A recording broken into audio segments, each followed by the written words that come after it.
GK मस्ती MS में आप लोगों का फिर एक बार स्वागत है। आज 11वें का जो दूसरा चैप्टर है, पहले था भक्ति आंदोलन और दूसरा जो है सूफी आंदोलन 15वीं और 16वीं सदी के धार्मिक आंदोलन के अंतर्गत। तो इसमें आप 20 क्वेश्चन देखेंगे और किरण बुक का आपकी बार पहले एक्सप्लेन देखेंगे। तो पहला क्वेश्चन है, सूफी शब्द की उत्पत्ति के संबंध में सर्वाधिक मान्यता प्राप्त क्या है मत। तो एक तो मत यह है कि सूफ यानी ऊन शब्द से हुई, क्योंकि सूफी ऊनी कंबल या लबादा ओढ़ते थे, तो एक ये है मत। दूसरा सफा शब्द जिसका अर्थ होता है पवित्रता या शुद्धता, सफा शब्द से हुई क्योंकि सूफियों के दिल, आत्मा, विचार व कृत्य पवित्र और शुद्ध होते थे। तीसरा सूफ से हुई, सूफ मीन्स होता है मंडली, तो सूफ शब्द से हुई क्योंकि इन सूफियों का व्यवहार पैगंबर से जुड़ी हुई मंडली के लोगों के समान थी। तो इन तीनों मतों में पहला वाला सही है, सूफ ऊन वाला। सूफ मतलब ऊन शब्द से हुई क्योंकि सूफी ऊनी कंबल या लबादा ओढ़ते थे। तो ये तो पहला क्वेश्चन हुआ। 19 क्वेश्चन बाद में होंगे, पहले थोड़ा एक्सप्लेन देख लेते हैं। वहादत उल वजूद अथवा ईश्वर की एकता के सिद्धांत का प्रतिपादन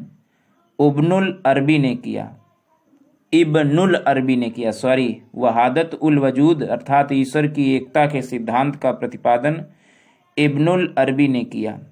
सूफीवाद की फना फिर फिरसूल तथा फना फिला सीढ़ियाँ हैं। सूफीवाद की फना फिर फिर रसूल तथा फना फिल्ला ये सीढ़ियाँ हैं। फना फिर रसूल, फना फिल्ला ये सीढ़ियाँ हैं। 12वीं शताब्दी तक सूफी संप्रदाय 12 सिलसिलों में विभाजित था। 12वीं शताब्दी तक सूफी संप्रदाय 12 सिलसिलों में विभाजित था। आइन ए अकबरी में अबुल फजल ने 14 सूफी सिलसिलों का उल्लेख किया है। आइन ए अकबरी में अबुल फजल ने 14 सूफी सिलसिलों का उल्लेख। जो लोग सूफी संतों से शिक्षा ग्रहण करते थे उन्हें मुरीद कहा जाता था तथा गुरु को पीर। मुरीद पीर। सूफी के निवास को खानाकाह या मठ कहा जाता था। खानाकाह या मठ। भारत में चिश्ती सिलसिला के प्रवर्तक ख्वाजा मोइनुद्दीन चिश्ती थे। ख्वाजा मोइनुद्दीन चिश्ती 1190 ईस्वी में थे। मोइनुद्दीन चिश्ती अंततः अजमेर में बस गए। राजस्थान के अजमेर शरीफ सबसे प्रमुख सूफी पूजागृह है। राजस्थान के अजमेर शरीफ सबसे प्रमुख सूफी पूजागृह है। यहाँ पर चिश्ती सिलसिला के संस्थापक ख्वाजा मोइनुद्दीन चिश्ती की दरगाह है। चिश्ती सिलसिला के संस्थापक ख्वाजा मोइनुद्दीन चिश्ती की दरगाह। फरीद उद्दीन गंज शंकर ने पंजाब तथा हरियाणा को अपना प्रचार क्षेत्र बनाया। निजामुद्दीन औलिया बाबा फरीद के शिष्य थे। महमूब ए इलाही निजामुद्दीन औलिया को कहा जाता था। सूफी संतों के केंद्र विभिन्न खानकाह थे। इसके केंद्र बिंदु पीर थे। पीरों को अलौकिक शक्ति का प्रतीक माना जाता था। ऐसा माना जाता था कि पीर खुदा के निकट रहने से सब कुछ सहजता से प्राप्त कर सकते हैं। ऐसा माना जाता है कि पीर खुदा के निकट रहने से सब कुछ सहजता से प्राप्त कर सकते हैं। इसीलिए बड़ी संख्या में मुरीद खानकाहों में उपस्थित होते थे। सूफी परंपरा में पीर का अर्थ गुरु तथा शिष्य को मुरीद कहा जाता है। पीर और मुरीद में बहुत गहरा संबंध होता है। सूफी दर्शन केवल एक ईश्वर में विश्वास करता है। अमीर खुसरो निजामुद्दीन औलिया के शिष्य थे। इन्हें योग सिद्ध भी कहा जाता है। निजामुद्दीन औलिया को योग सिद्ध भी कहा जाता था। निजामुद्दीन औलिया की दरगाह ग्यासपुर दिल्ली में है, ग्यासपुर दिल्ली में है। गयासुद्दीन तुगलक को निजामुद्दीन औलिया ने कहा था अभी दिल्ली दूर है। चिश्ती शाखा के सबसे महान सूफी संत, चिश्ती शाखा के सबसे महान सूफी संत शेख सलीम चिश्ती हुए। अब दूसरी शाखा चिश्ती शाखा आ गई। सबसे महान संत शेख सलीम चिश्ती हुए। चिश्ती पंथ के लोग संगीत, योग्य और अद्वैतवाद के सिद्धांत में विश्वास करते थे। संगीत, योग्य, अद्वैतवाद। भारत में सुहरावर्दी सिलसिला के प्रवर्तक बहाउद्दीन जकारिया थे। सुहरावर्दी सिलसिला, बहाउद्दीन जकारिया। सुहरावर्दी संतों का सिद्धांत था यदि हृदय निर्मल है तो धन के संचय और वितरण तथा आरामदेह जीवन बिताने में कोई दोष नहीं। यदि हृदय निर्मल है तो धन के संचय और वितरण तथा आरामदेह जीवन बिताने में कोई दोष नहीं। कादरी सिलसिला की स्थापना शेख अब्दुल कादिर जिलानी ने की थी। कादरी सिलसिला की स्थापना शेख अब्दुल कादिर जिलानी ने की थी। दारा सिकोह कादरी सिलसिला से संबंधित था। दारा सिकोह। मजमा उल बहरैन, मजमा उल बहरैन दारा सिकोह ने लिखा था। मजमा उल बहरैन जो है दारा सिकोह ने लिखा था। दारा सिकोह द्वारा किए गए सभी उपनिषदों का फारसी अनुवाद सिर ए अकबर नाम से हुआ। दारा सिकोह द्वारा किए गए सभी उपनिषदों का फारसी अनुवाद सिर ए अकबर नाम से हुआ। भारत में नक्शबंदी सिलसिला के प्रवर्तक ख्वाजा बाकी बिल्ला थे। नक्शबंदी सिलसिला के प्रवर्तक ख्वाजा बाकी बिल्ला थे, बिल्ला थे। नक्शबंदी सिलसिला के प्रवर्तक ख्वाजा बाकी बिल्ला। औरंगजेब नक्शबंदी सिलसिला से संबंधित था। औरंगजेब। अहमद फारूक सरहिंदी, अहमद फारूक सरहिंदी ख्वाजा बाकी बिल्ला के शिष्य थे। अहमद फारूक सरहिंदी ख्वाजा बाकी बिल्ला के शिष्य थे। शेख अहमद सरहिंदी ने बहादत उस शुद्ध सिद्धांत का प्रतिपादन किया। बहादत उस शुद्ध सिद्धांत का प्रतिपादन किया। सूफियों में सर्वाधिक कट्टरवादी सिलसिला नक्शबंदी सिलसिला था। कट्टरवादी सिलसिला नक्शबंदी सिलसिला था। अकबर द्वारा प्रतिपादित दीन इलाही धर्म का खंडन शेख अहमद सरहिंदी ने किया। शेख अहमद सरहिंदी ने किया। सत्तारिया सिलसिला के प्रवर्तक शेख अब्दुल सत्तार थे। सत्तारिया सिलसिला के प्रवर्तक शेख अब्दुल सत्तार थे। हुमायूं के समकालीन मोहम्मद गौस शेख अब्दुल सत्तार थे। हुमायूं के समकालीन मोहम्मद गौस शेख अब्दुल सत्तार थे। कलंदरिया सिलसिला के प्रवर्तक सूफी संत अब्दुल अजीज मक्की थे। कलंदरिया सिलसिला के प्रवर्तक सूफी संत अब्दुल अजीज मक्की थे। मदारिया सिलसिला के प्रवर्तक शेख बहाउद्दीन शाह मदार थे। बहाउद्दीन शाह मदार थे। मदारिया सिलसिला के प्रवर्तक शेख बहाउद्दीन शाह मदार थे। भक्ति और सूफी दोनों आंदोलनों ने ही मूर्ति पूजा को नकारा है। भक्ति और सूफी दोनों आंदोलनों ने ही मूर्ति पूजा को नकारा है। अगला है प्रमुख सूफी सिलसिले। देख लेते हैं प्रमुख सूफी सिलसिलों में। चिश्ती सिलसिला था। इसके संस्थापक ख्वाजा मोइनुद्दीन चिश्ती थे। सामान्य रूप से भारतीय उपमहाद्वीप में प्रभावित है।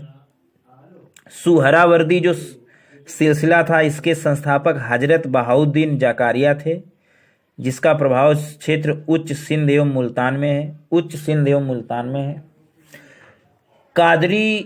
कादरी सिलसिला जो है इसके संस्थापक शेख अब्दुल कादिर जिलानी जी हैं। शेख अब्दुल कादिर जिलानी जी हैं। प्रभाव क्षेत्र इसका मुल्तान पंजाब में है। सत्तारी सिलसिला जो है ये शाह अब्दुल्ला सत्तारी संस्थापक हैं इसके।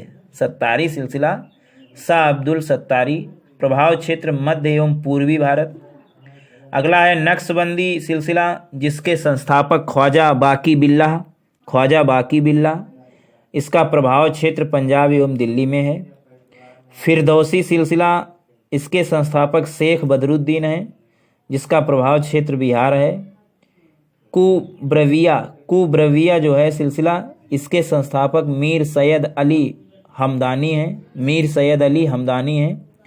प्रभाव क्षेत्र कश्मीर है इसका कुब्रविया का। कलंदरी सिलसिला के संस्थापक शेख अबूब कर लूसी हैं, शेख अबूब कर लूसी हैं। प्रभाव क्षेत्र दिल्ली व पंजाब है। ये प्रमुख सूफी सिलसिले हैं। अगला है प्रांतीय शैली के अंतर्गत निर्मित महत्वपूर्ण भवन। प्रांतीय शैली के अंतर्गत देखिएगा, अटाला मस्जिद जो है इसके निर्माणकर्ता इब्राहिम शाह सरकी हैं। इब्राहिम शाह सरकी हैं। ये जौनपुर शैली में निर्मित है। जामा मस्जिद के निर्माणकर्ता हुसैन शाह सरकी हैं। ये भी जौनपुर शैली में है। झंझरी मस्जिद इब्राहिम शाह सरकी, इसके भी अटाला मस्जिद वाले निर्माणकर्ता झंझरी मस्जिद के भी हैं और ये भी जौनपुर शैली में है। पांडुआ की अदीना मस्जिद, पांडुआ की अदीना मस्जिद ये सिकंदर शाह सरकी द्वारा निर्माण करता है और जौनपुर शैली में ये है। सिकंदर शाह सरकी, पांडुआ की अदीना मस्जिद। मांडू का किला, मांडू का किला हुसंग शाह निर्माण करता, हुसंग शाह और शैली मालवा शैली। मांडू का किला जो है ये हुसंग शाह ने निर्माण किया है मालवा शैली में। बाज बहादुर एवं रूपमती का महल, बाज बहादुर एवं रूपमती का महल नसरुद्दीन शाह इसके निर्माण करता है। शैली इसकी मालवा शैली है। अगला है हुसंग शाह का मकबरा। हुसंग शाह का मकबरा महमूद प्रथम ने निर्माण किया था। हुसंग शाह का मकबरा, शैली इसकी मालवा शैली है। हिडोला महल, हिडोला महल हुसंग शाह इसके निर्माण करता है और मालवा शैली है इसकी। जहाज महल, जहाज महल सुल्तान महमूद प्रथम इसके निर्माण करता है और शैली इसकी मालवा शैली है। अकूब महल, अकूब महल महमूद खिलजी प्रथम ने निर्माण किया था। महमूद खिलजी प्रथम, मालवा शैली में अकूब महल। जामा मस्जिद वो हुसैन शाह सरकी वाली, जौनपुर शैली वाली। और जामा मस्जिद ये अहमद शाह प्रथम जो है ये गुजरात शैली में है। जो अहमद शाह प्रथम ने करवाई थी जामा मस्जिद, ये गुजरात शैली में। अगला है अहमद शाह का मकबरा। तो अहमद शाह का मकबरा मोहम्मद शाह ने निर्माण कराया था गुजरात शैली में। जामा मस्जिद सिकंदर शाह वाली जो श्रीनगर में है, जामा मस्जिद सिकंदर शाह जिसे बुतसिकन भी कहते हैं, ये कश्मीर शैली में है। सिकंदर शाह यानी बुतसिकन कश्मीर शैली में है। तो ये तो सूफी संतों का भी हुआ। अब मुगल साम्राज्य आएगा, बड़ा मस्त साम्राज्य। अब क्वेश्चन देख लेते हैं। दूसरा क्वेश्चन है सूफियों के बारे में क्या असत्य है। तो इनकी विचारधारा कट्टरपंथी होती थी, ये असत्य है। बाकी ये सही है, इन्होंने उलेमा को चुनौती देते हुए उनके महत्व को नकारा। इनका विश्वास था कि ईश्वर के प्राप्ति प्रेम और संगीत से की जा सकती है, ये भी सही है। सूफी लोग गुरु को अधिक महत्व देते थे, ये भी सही है। तो गलत क्या है, इनकी विचारधारा कट्टरपंथी होती थी, ये गलत है। तीसरा, किसे हिंदी खड़ी बोली का जनक कहा जाता है। अमीर खुसरो को कहा जाता है। अगला है किस सूफी ने खुद को अनलहक माने मैं ईश्वर हूँ यानी अद्वैत मत के अहम ब्रह्मास्मि मैं ब्रह्मा हूँ के समान, मतलब जो अद्वैत मत है, अद्वैत मत जिसमें कहा गया अहम ब्रह्मास्मि, इसी की तरह उसने कहा अनलहक यानी मैं ईश्वर हूँ। किसने कहा? जिस कारण उसे फांसी पर भी लटका दिया गया। तो ये कहा है मंसूर उल हज्जाज ने, मंसूर अल हज्जाज ने। किसने कहा था? मंसूर अल हज्जाज ने। पांचवा है वह सूफी संत कौन था जो यह मानता था कि भक्ति संगीत ईश्वर के निकट पहुंचने का मार्ग है। तो मोइनुद्दीन चिश्ती वह सूफी संत था जो यह मानता था कि भक्ति संगीत ईश्वर के निकट पहुंचने का मार्ग है। छठवां है भारत में चिश्ती सिलसिले को किसने स्थापित किया। तो भारत में चिश्ती सिलसिले को शेख मोइनुद्दीन चिश्ती ने स्थापित किया, शेख मोइनुद्दीन चिश्ती। अगला है सूफी सिलसिला संप्रदाय मूलतः संबंधित है। सूफी सिलसिला संप्रदाय मूलतः इस्लाम से संबंधित है। इस्लामी रहस्यवादी आंदोलन को कहा जाता है सूफी आंदोलन। इस्लामी रहस्यवादी आंदोलन कहा जाता है सूफी आंदोलन। अब सूची है, इसमें सूफी सिलसिला हैं और कुछ संस्थापक हैं।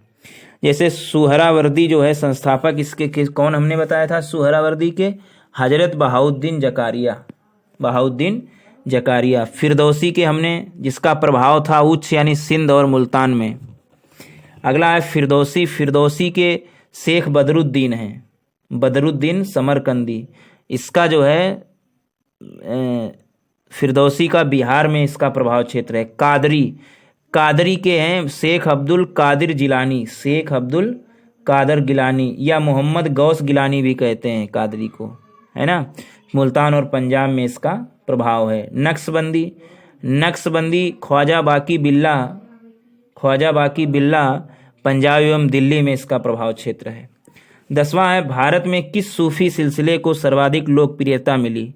तो चिश्ती जो सूफी सिलसिला था उसको सर्वाधिक लोकप्रियता मिली। फिरदौसी, सुहरावर्दी, फिरदौसी, नक्शबंदी ये सभी थे, लेकिन चिश्ती को, जिसका शेख मोइनुद्दीन चिश्ती ने भारत में स्थापित किया था, उसको सबसे ज़्यादा लोकप्रियता मिली। 11वां है फिरदौसी सिलसिले के सर्वप्रथम सूफी थे। तो फिरदौसी सिलसिले के सर्वप्रथम सूफी थे सरफुद्दीन अहमद इब्न मखदूम याहया मनेरी। सरफुद्दीन अहमद इब्न मखदूम याहया मनेरी। अगला है दारा सिकोह ने किस सूफी सिलसिले को अपनाया? तो दारा सिकोह ने कादरी सूफी सिलसिले को अपनाया, कादरी। 13वां है पीर शेख मुर्शिद, ये सिख पीर शेख मुर्शिद ये गुरु या मार्गदर्शक को कहा जाता था। मुरीद जो है शिष्य को कहा जाता था। खलीफा सूफी मत का अनुपालक जो करता था वो खलीफा कहलाता था। और खानकाह सूफी संतों का निवास स्थल खानकाह कहलाता था। सूफी संतों का निवास स्थल खानकाह कहलाता था। कौन चिश्ती सिलसिला का नहीं है? तो कुतुबुद्दीन बख्तियार काकी ये भी चिश्ती सिलसिला के हैं। बाबा फरीद ये भी चिश्ती सिलसिला के हैं। शेख हमीदुद्दीन नगौरी ये भी सूफी सिलसिला चिश्ती सिलसिला के हैं। शेख बहाउद्दीन जकारिया जो हैं ये चिश्ती सिलसिला के नहीं हैं, क्योंकि ये सुहरावर्दी सिलसिला के हैं। अगला है 15वां क्वेश्चन, चिश्ती सिलसिले के किस सूफी को चिराग ए देहलवी यानी दिल्ली का दीपक कहा जाता है? चिराग ए देहलवी। तो शेख नसरुद्दीन को चिराग ए देहलवी कहा जाता है, जो सूफी चिश्ती सिलसिले से थे। 16वां, किस सुल्तान से निजामुद्दीन औलिया ने भेंट करने से इनकार कर दिया? तो जलालुद्दीन फिरोज खिलजी से निजामुद्दीन औलिया ने भेंट करने से इनकार कर दिया था। ये कई बार क्वेश्चन आया है। आगे लिखा है सूफी सिलसिलों में कौन संगीत के विरुद्ध था? तो चिश्ती ये तो संगीत के सपोर्ट में था। कादरी भी संगीत का सपोर्ट में था। सुहरावर्दी भी था। विपक्ष में जो था वो नक्शबंदी जो सूफी सिलसिला था जो संगीत के विरुद्ध में था। 18वां है दारा सिकोह ने किस शीर्षक से उपनिषदों का फारसी में अनुवाद किया? तो सिर ए अकबर। दारा सिकोह ने सिर ए अकबर शीर्षक से उपनिषदों का फारसी में अनुवाद किया। निम्नलिखित में से कौन सूफी थे?